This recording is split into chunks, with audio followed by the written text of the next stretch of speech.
15,000 కోట్లు కూడా ఇస్తానని చెప్పడం. పోలవరంకో లేదంటే అమరావతి బాధ్యత మాదే అని చెప్పి బాధ్యత తీసుకోవడం. పోలవరంకి ఎంతైనా మేము ఖర్చు పెడతా అని చెప్పడం. దీన్ని ఎలా చూడాలి రెండింటిని? ఇప్పుడు దేశంలో దాన్ని ఏమంటారు హైవేలు కడుతున్నారు. హ్మ్.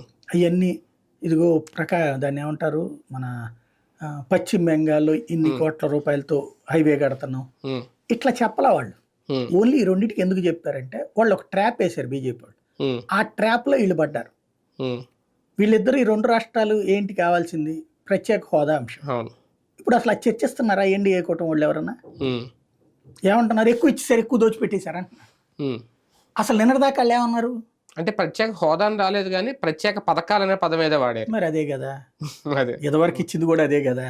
బేసిక్ ప్యాకేజ్ అన్నారు, అదే. ఇప్పుడు ప్రత్యేక పథకాలు ఇవన్నీ లెక్కలు జరిగింది అదే. అక్కడ చేసేది చేస్తానే ఉంటారు. వీళ్ళు ఏంటంటే వీళ్ళిద్దరిని రెచ్చగొట్టారు. నితీష్ కుమార్ని చంద్రబాబు నీకెందుకు, మీకు అడిగితే ఈ టైంలో ఏదైనా చేస్తారు. వాళ్ళకి తెలుసు, గత అనుభవాలు ఉన్నాయి కాబట్టి వాళ్ళు దానికి బదులుగా ఏదన్నా అరేంజ్ చేయండి అన్నారు. కేంద్రం ఇచ్చేసింది. ఇందులో బదులుగా అనే కంటే కూడా